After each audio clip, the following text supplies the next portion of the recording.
सब काम होगा। और मोदी सरकार को आप चांस दिए हैं, आप उन पर भरोसा किए हैं, मोदी साहब का हाथ मजबूत किए हैं, सब काम होगा, टोटल काम होगा। जितना भ्रष्टाचारी चोर जितना है सबको पकड़ पकड़ करके सही जगह पहुंचाने का काम मोदी सरकार करेगा। कि दिल्ली में ये जो जमुना जी का आपने बात किया, तो केजरीवाल जी ने बोला तो सही, मेरे को एक मौका और देते तो मैं इस बार सही से काम करता, जमुना जी मतलब स्वच्छ करता, स्वस्थ करता। अब उन लोगों को कोई रोल नहीं है, अब मर चुका है वो, कहानी खत्म, उनका डेड हो चुके हैं। नमस्कार दोस्तों, मैं शुभम कुमार मिश्रा देश की राजधानी दिल्ली में अभी सीपी में हूँ और यहाँ पे हमारे साथ एक सरदार जी जुड़े हैं। आइए जानते हैं दिल्ली के सीएम के चेहरे कौन होंगे। सबसे पहले नमस्कार सर। नमस्कार, बोलिए। ये बताइए, ये जो भारतीय जनता पार्टी 48 सीट लेके अपना फुल बहुमत के साथ सरकार बनाई है, तो अभी तक इन्होंने सीएम फेस चेहरा नहीं दिया है, तो कौन होगा दिल्ली का सीएम? सीएम तो देखिए एक से एक दिग्गज है भारतीय जनता पार्टी में। मोदी सरकार, मोदी साहब जिसको बोलेंगे, जिसको प्रोवाइड करेंगे, या फिर हाईकमान जिसको बोलेगी वो होगा, कोई दिक्कत नहीं। तो सेवा काम है, जिसको बोलेंगे यहाँ पर बैठ जाओ, सेवा करना है बस। मोदी साहब कभी बोले हैं क्या कि हम भारत का ये मालिक हैं? कभी बोले हैं मोदी साहब? ये ठग बोलता था, जो दिल्ली का ठग बोलता था कि हम दिल्ली का मालिक हैं। कभी मोदी साहब कभी नहीं बोले। ये हमारा भारतीय जनता पार्टी में संस्कार रहती है, ये जहाँ ये तो सेवा करना है, जहाँ जिसको बोलेंगे वो बैठ जाएगा सेवा करने के लिए, कोई दिक्कत नहीं है जिसको बोलेंगे। लेकिन संजय सिंह जी कहते हैं भारतीय जनता पार्टी नहीं, ये भारतीय झूठा पार्टी है, ये सिर्फ झूठ बोलती है, ढकोसलेबाजी करती है, तुष्टीकरण की राजनीति करती है, वोट बैंक की राजनीति करती है। उनका बैकग्राउंड देखिए ना, बैकग्राउंड कहाँ से आए हैं वो। इस टाइप का झूठ बोलने से पहले अपने आप को देखिए ना कि आप झूठ है कि कौन झूठ है। उनका बैकग्राउंड देखिए, कहाँ संगम सिनेमा के बाहर में क्या करते थे सबको पता है। तो अपना बैकग्राउंड पहले चेक करें कि कुसंस्कारी लोग क्या बात करेंगे। हमारे यहाँ संस्कार होती है और हम लोग जो है इस टाइप का अनर्गल बातें नहीं करते हैं, किसी को बदतमीजी से ऐसा बात नहीं करते हैं। ये बदतमीजी से बात करते हैं, बदतमीजी पर उतारा है, इनका मानसिक संतुलन जो है खराब हो चुका है। तो ये भारतीय जनता पार्टी भी तो कहती है कि आम आदमी पार्टी नहीं, ये आपदा पार्टी है। देखिए आपदा है तभी तो बोला ना भारतीय जनता पार्टी। आपदा है, नाली सारा गली दिल्ली में नाली, हर जगह नाली बजा रहा था। जमुना नदी देखिए, लेटरिन के पानी में लोगों को डुबकी लगाना पड़ा। छठ व्रतियों को, छठ पर्व नहीं होता है, महापर्व होता है। और जितना पूर्वांचल हमारे यूपी बिहार के भाई बहन लोग हैं वो लेटरिन के पानी में डुबकी लगाए। शर्म था उन लोग को? 8,500 करोड़ खा गया, उसका डकार गया, सांस भी नहीं लिया। तो अब जो है ना देश बदल चुका है, अब जो है मोदी की सरकार आ गई है। अब इन लोग उछल कूद जितना भी मचा ले कोई फायदा नहीं है। आने वाला समय में इनका पार्टी जो है विलय हो जाएगा। ये नाम रहेगा इनका हाथ में झाड़ू और पार्टी का नाम होगा आप कौन। ये कांग्रेस के साथ इनका विलय हो जाएगा, ये बात जान लीजिए। कहीं ना कहीं देखिए आरोप प्रत्यारोप का सिलसिला जारी रहेगा। लेकिन ये बताइए कि दिल्ली में ये जो जमुना जी का आपने बात किया, तो केजरीवाल जी ने बोला तो सही, मेरे को एक मौका और देते तो मैं इस बार सही से काम करता, जमुना जी मतलब स्वच्छ करता, स्वस्थ करता। अब उन लोगों को कोई रोल नहीं है, अब मर चुका है वो, कहानी खत्म, उनका डेड हो चुके हैं।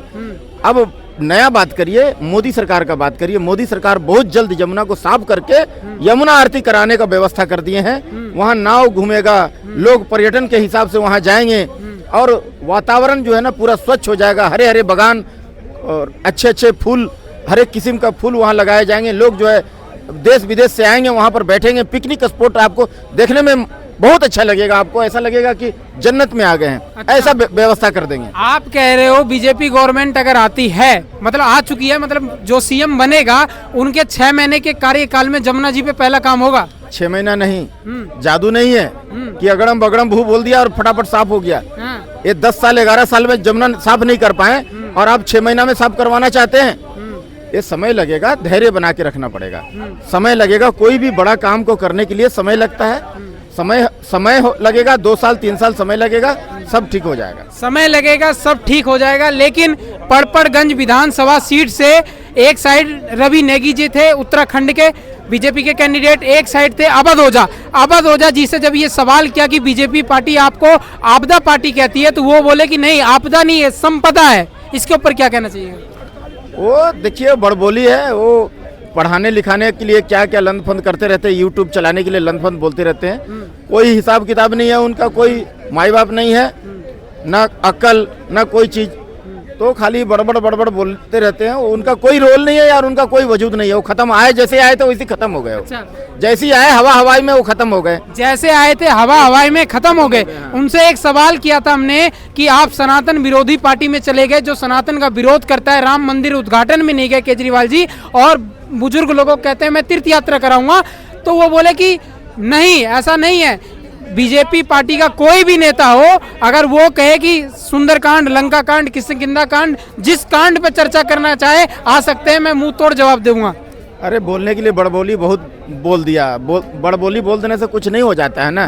दिल में यहाँ भगवान होना चाहिए। हाँ, पहले कहते थे ना कि मुंह में राम बगल में छुरी, आज नया मार्केट में आया है, हाथ में संविधान दिल में पाकिस्तान। हाथ में संविधान दिल में पाकिस्तान। हाँ जी, नया आया मार्केट में। और गाड़ी के ऊपर में तिरंगा और दिल में दंगा। गाड़ी के ऊपर तिरंगा, दिल में दंगा। दिल में दंगा, ये इन लोग वही वाला पार्टी से बिलोंग करते हैं, और ये भारतीय जनता पार्टी को उटपटांग बोलते हैं। नई दिल्ली की सीट जो है हॉट सीट रही थी, नई दिल्ली की सीट, कालिका जी सीट, पड़पड़गंज सीट, तो नई दिल्ली से 4000 वोटों से केजरीवाल जी को शिकस्त दे दिए परवेज साहिब सिंह वर्मा जी ने, जो 2 बार के सांसद रह चुके हैं। तो क्या लगता है कि ये सीएम के चेहरे के कैंडिडेट होंगे, ये सीएम का कुर्सी धारण करेंगे इस बार? देखिए, सीएम कोई भी बना दे, भारतीय जनता पार्टी हाईकमान जिसको सौंप देगी जिम्मा, वो तन मन धन से निभाएगा और पूरा दिल्ली को जो है ना स्वर्ग बनाने का काम करेगा। लेकिन धैर्य रखना पड़ेगा दिल्ली वासियों को, थोड़ा अस्थिर होकर के धैर्य से अगर लेंगे, अगर पेशेंस रखेंगे, सब काम होगा। और मोदी सरकार को आप चांस दिए हैं, आप उन पर भरोसा किए हैं, मोदी साहब का हाथ मजबूत किए हैं, सब काम होगा, टोटल काम होगा। जितना भ्रष्टाचारी चोर जितना है, सबको पकड़ करके सही जगह पहुंचाने का काम मोदी सरकार करेगा। भ्रष्टाचार का तार जहां जहां से जुड़ा है ना, एक एक चीज की कड़ाई से जांच होगी, ये बात जान लीजिए। मोदी है तो मुमकिन है, मोदी है तो मुमकिन है, नहीं है। मोदी साहब का ये जीत नहीं है, ये भारतीय जनता पार्टी का जीत नहीं है, ये जीत है हिंदुत्व की। अभी पूरे भारतवर्ष में भगवा का परचम लहरा रहा है, ये बात ध्यान दीजिए।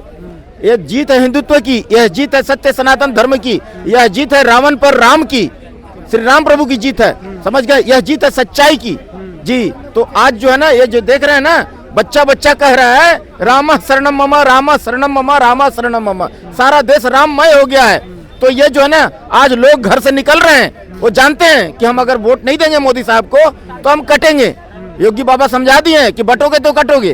तो कुछ हिंदू अभी पूरा नहीं आए हैं, नहीं तो इनका तो बखिया उधड़ जाता। ये कुछ हिंदू, बहुत हिंदू जो है घर से निकले नहीं है वोट देने के लिए, ये बात जान लीजिए। 25% जो है ना, 25 से 30% हिंदू वोट देने निकला नहीं है। अगर जिस दिन वो पूरा 100% मतदान हो जाएगा ना, तो इन लोग कहीं नजर नहीं आएंगे, ऐसा वास हो जाएंगे पूरा एक तरह से, ये जान लीजिए। कहीं ना कहीं पाजी की बातों में सच्चाई है दोस्तों, क्योंकि 27 साल का वनवास काटने के बाद बीजेपी पार्टी आई है। और जब हमने 10 साल आम आदमी पार्टी को दिया, तो एक बार इनको भी अपना के देखते हैं, नहीं तो 5 साल बाद तो जनता के हाथ में फैसला है ही।